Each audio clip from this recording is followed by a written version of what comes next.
Normally, the boredom that stems from this level of ADD is strategically stifled by media via fresh or new sensationalized reports about the topic at hand. However, in the case of the BP oil spill, there are no fresh or new sensationalized reports to keep the viewer's attention. There is a reason why this is the case, of which I will share with you in a moment. Understand that the same program strategies that have been used to sell the BP Gulf oil spill has been employed countless times before, and yet people do not see the manipulation as it plays itself out over time. Swine flu, bird flu, H1N1, mad cow disease, anthrax, martial law, HARP, Y2K, 2012, global warming, financial collapse, war with Iran, weapons of mass destruction, Osama bin Laden. The list is insanely endless and without a shadow of a doubt based upon myth. Though we are continuously given these myth-based fear programs, for some reason, a reason I have not yet conclusively identified, we continue to believe in things that are simply not supported by clear scientific evidence.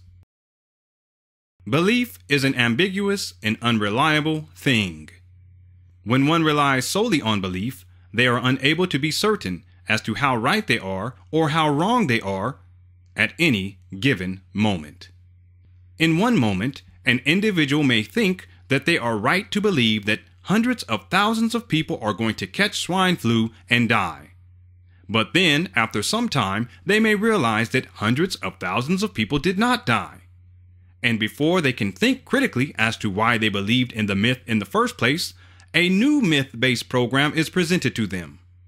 As a result, the individual cannot and does not take the time to pause and reflect upon their manipulated beliefs. The individual does not ask critical questions like, why did I believe in that falsehood? Why did I believe in a falsehood without being given any real evidence to support such a belief? Why do I keep believing the things that media is telling me? Why do I simply accept what I am told instead of engaging in critical analysis of scientific evidence and proof that I have personally acquired via commitment to study and research? Instead of asking such questions, many of us continue to run the program of belief.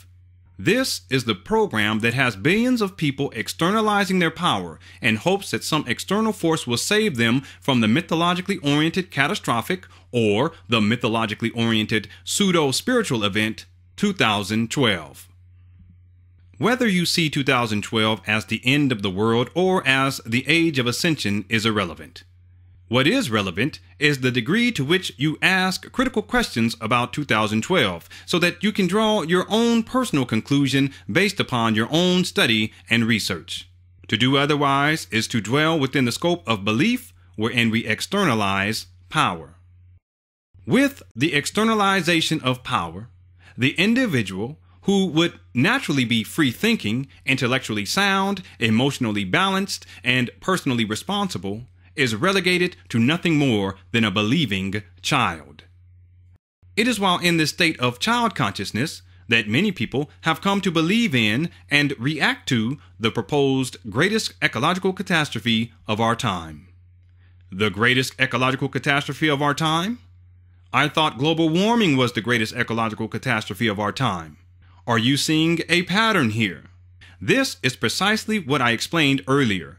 We are constantly given a new catastrophe to focus on, and each time we are expected to believe that the catastrophe is real. Understand that global warming as a potentially life-threatening force is a completely fraudulent claim. Understand that those who promoted global warming were merely actors within a play that continues to manipulate our sense of reality. Through repetition, we begin to believe these actors. We begin to see them as the authority. We begin to see them as our saviors. We begin to see them as our gods. And whatever they say becomes real to us. If they say that polar bears are drowning in water because of global warming, we believe them even if they have not provided us with clear scientific evidence to prove such an assertion. Understand that media is designed to make us believe in things. To believe that we need a new car, To believe that we should go into debt to supposedly own a home? To believe that we need that new purse or those new shoes in order to be loved by others? To believe that we are too fat? To believe that we are too skinny? To believe that something external of ourselves has our solution in hand so long as we believe? One of the major mechanisms used to force people into accepting programmed beliefs is repetition. If you tell a non-indoctrinated child that Barack Obama is Superman, they will not believe you at first. They will continue to ask questions like, "How do you know this?" And "Did you ever meet Barack Obama?" And if Obama is Superman, then wouldn't he have the power to stop the oil spill right away? All of these questions are intellectually sound in that the child has processed what it has been told and then has asked critical questions so as to verify the validity of what they have been told. In essence, the child does not operate based upon beliefs. Instead, the child operates based upon evidence and proof. But if the child is repeatedly told that Barack Obama is Superman, then at some point, the child will begin to believe that Barack Obama is Superman, even if the child has not been given any legitimate proof that Barack Obama is Superman. The more and more the child is told as to what is real, the more and more the child will begin to trust in the individual that is dictating the child's reality. This same level of manipulation occurs every day via media mind control programming.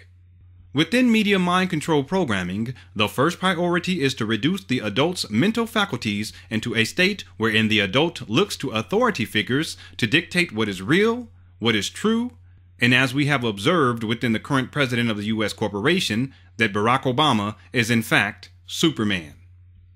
This is done incrementally, of course, and with carefully planned repetition. Again, the goal is the subjugation of the once autonomous individual, relegating him or her to nothing more than a believer of things and an adherer to what they have been told. Here is an example of how media relegates people into a state of malleability.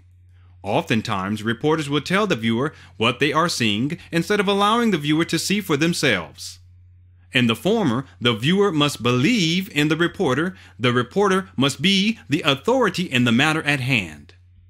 In the latter, the viewer decides by their own authority and based upon logic, reason, and proof. You are currently looking at live footage of an oil spill in the Gulf of Mexico. But are you really looking at live footage of an oil spill in the Gulf of Mexico? This is live footage of the oil spill in the Gulf of Mexico. In this case, I have told you that what you are viewing is live footage. How many of you stop to think, wait a minute, he just said live footage and yet there is a still photo on the screen? Most people who are subject to media mind control would have never thought critically enough to make this basic observation. They would have simply believed that what they were viewing was live footage of the oil spill in the Gulf of Mexico. What I am alluding to is that the manner in which reporters speak to the viewer dictates to the viewer what the viewer is expected to perceive. This is done within media quite often. For proof of this, watch the news and notice how so much of what is being shown is prefaced with statements like, "You are looking at," or "This is live footage of," or "What you are now viewing is." Are you seeing a pattern here? The person of authority who is on your television screen or computer monitor is telling you what you are seeing, expecting you to believe in what they are telling you, even if the image that you are being shown does not prove that what they are telling you is true. Again, you are expected to believe.